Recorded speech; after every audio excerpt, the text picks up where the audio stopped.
Meus amigos, eu falei para vocês no meu vídeo que processo penal não se faz com base em eu acho. Eu analisei aqui aquela matéria que saiu no Estadão, em diversos outros veículos, pessoal. Basicamente, um copiava do outro, colocavam ali as informações. E eu chamei a atenção de que, na minha visão, as provas que os interlocutores da Polícia Federal estavam trazendo, estavam divulgando na mídia, em entrevistas, as provas estavam muito fracas, muito genéricas.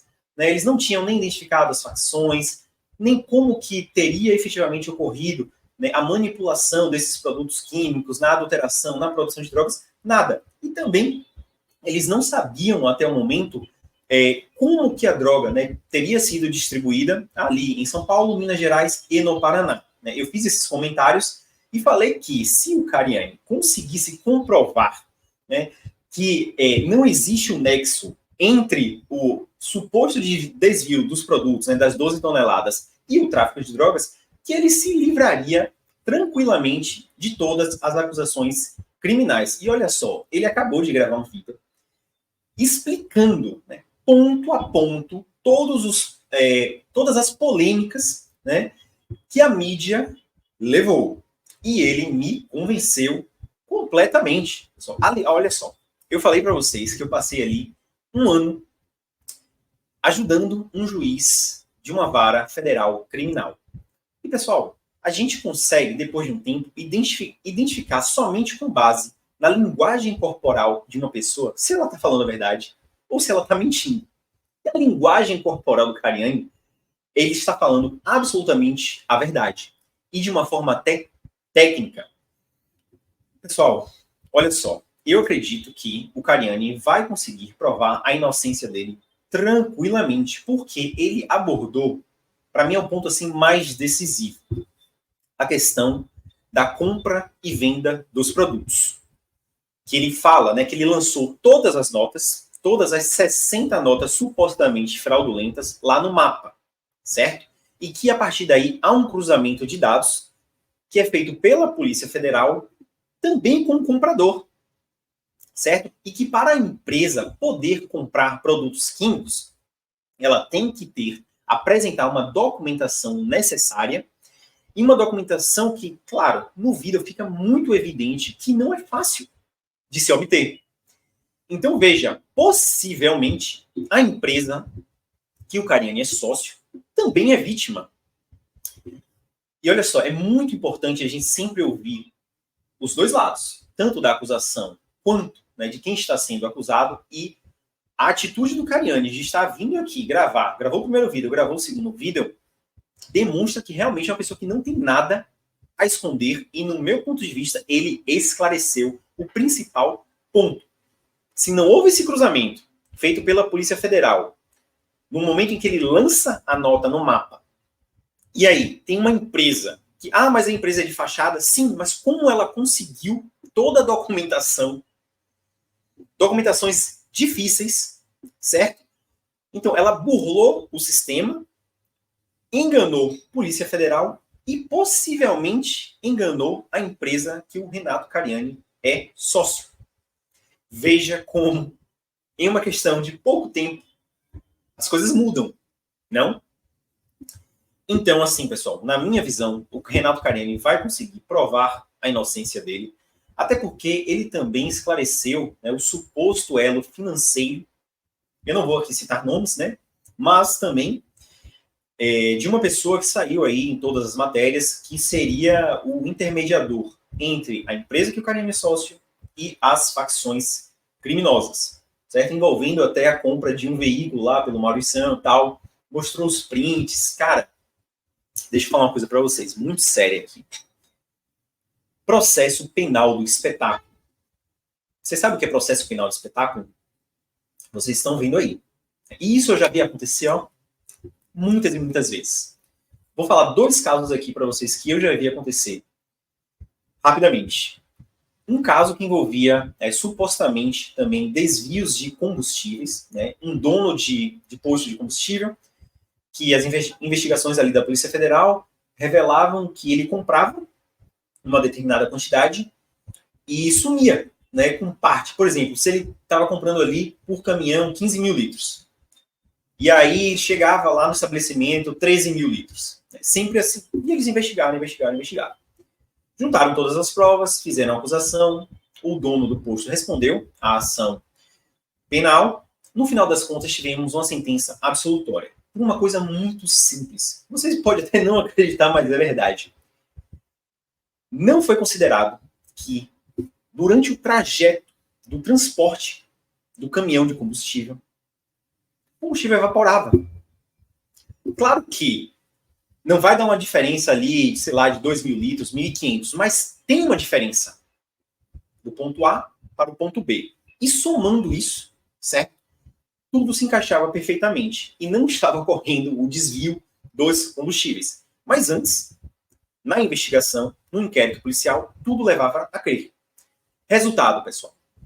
O negócio desse dono de posto de combustível foi destruído, assim como sua reputação, sua imagem foi completamente arranhada de forma definitiva.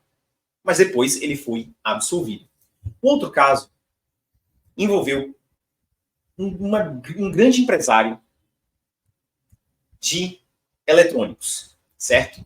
A investigação também na mesma linha de notas frias e tal.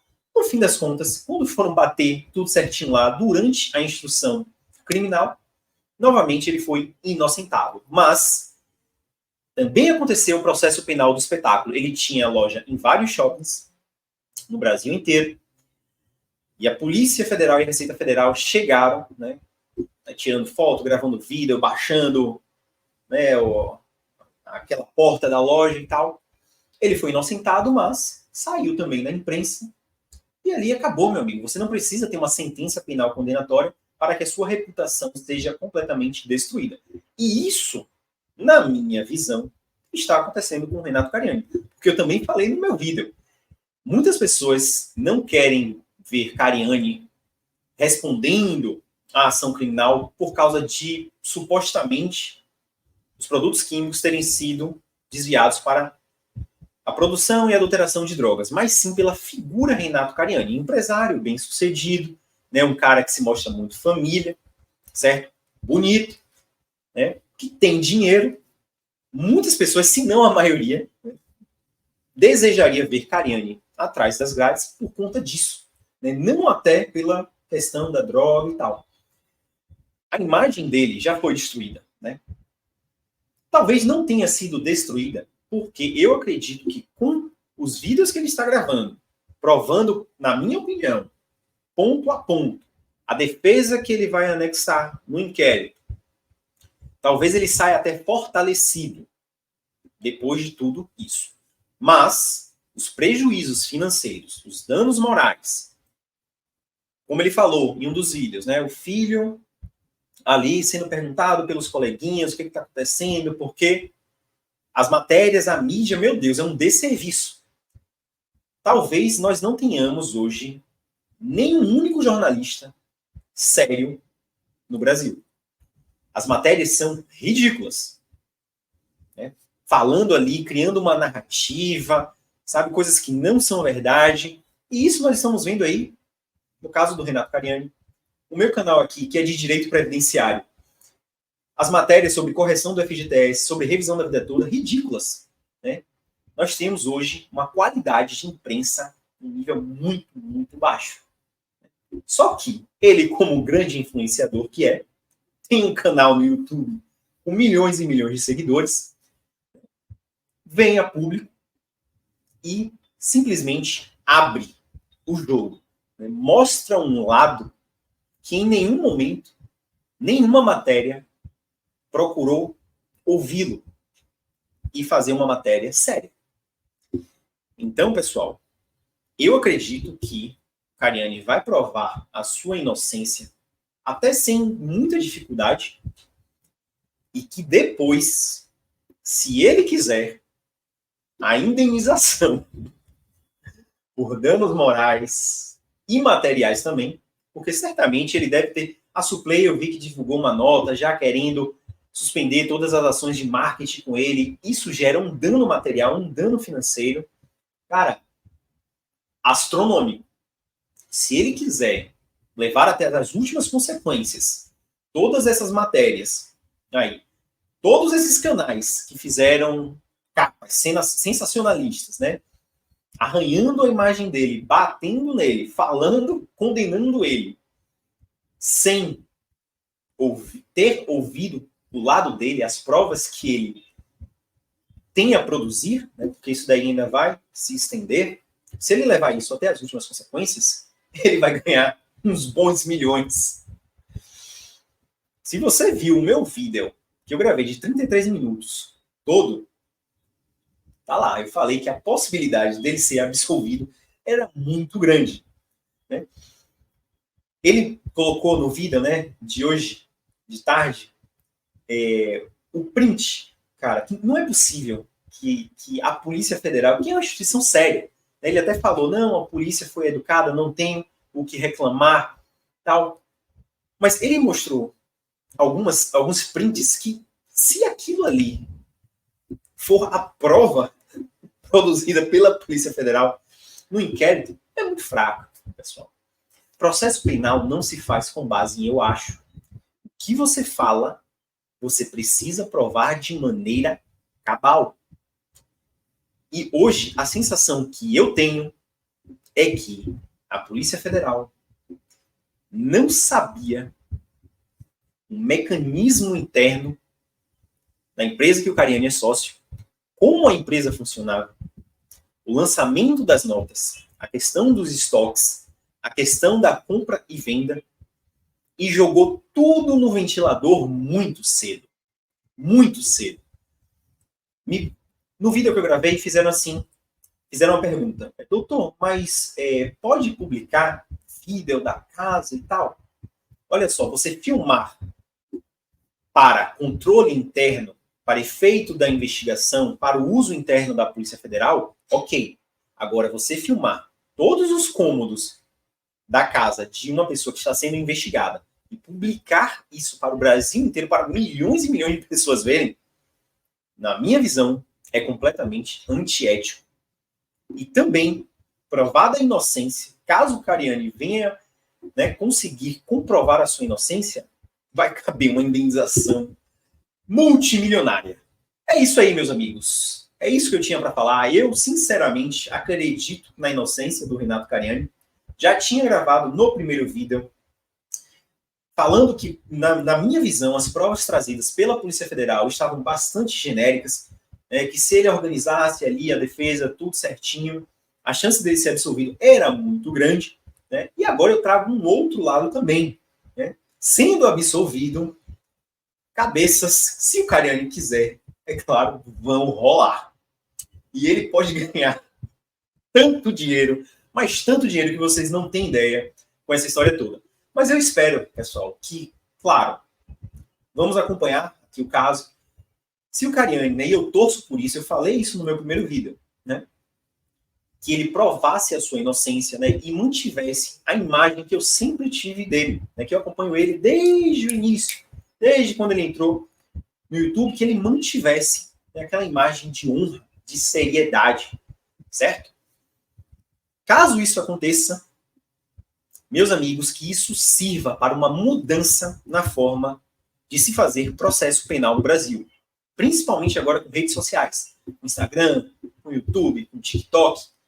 Certo? E que a Polícia Federal, nessas investigações, não faça o processo penal do espetáculo. Quando o processo corre em segredo de justiça, aí tem os vazamentos para a imprensa. Certo? Que o Cariani botou no vídeo dele ali diversos prints de diversos canais aqui, canais que eu digo não só do YouTube, mas meios de comunicação que atingem milhões e milhões de pessoas, criando uma mesma narrativa somente para as pessoas lerem e ficarem contra o acusado. Né? Que a gente possa ter uma mudança de paradigma na forma da gente fazer processo penal, que a gente abandone este espetáculo ridículo, né? Que a gente leve a sério o direito de imagem, o direito de resposta, né, das pessoas, para que elas possam efetivamente explicar como tudo aconteceu. Porque os danos, pessoal, os danos morais e os danos materiais, no caso do Renato Cariani, que construiu toda a história dele, toda a reputação dele, e eu falei isso também no primeiro vídeo, no nome, né, Renato Cariani, né, estão sendo muito elevados. É isso aí, meus amigos, minhas amigas. Muitas pessoas ainda não vão acreditar na inocência do Cariani, né?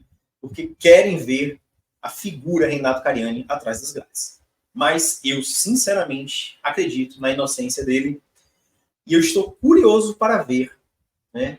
Porque, vejam bem, olha só o que pode acontecer. Renato Cariani provando a inocência dele, a Polícia Federal, a imagem da Polícia Federal vai ficar muito arranhada. Já pensaram nisso? Um abraço, não. Um abraço, pessoal, e até a próxima. Fui!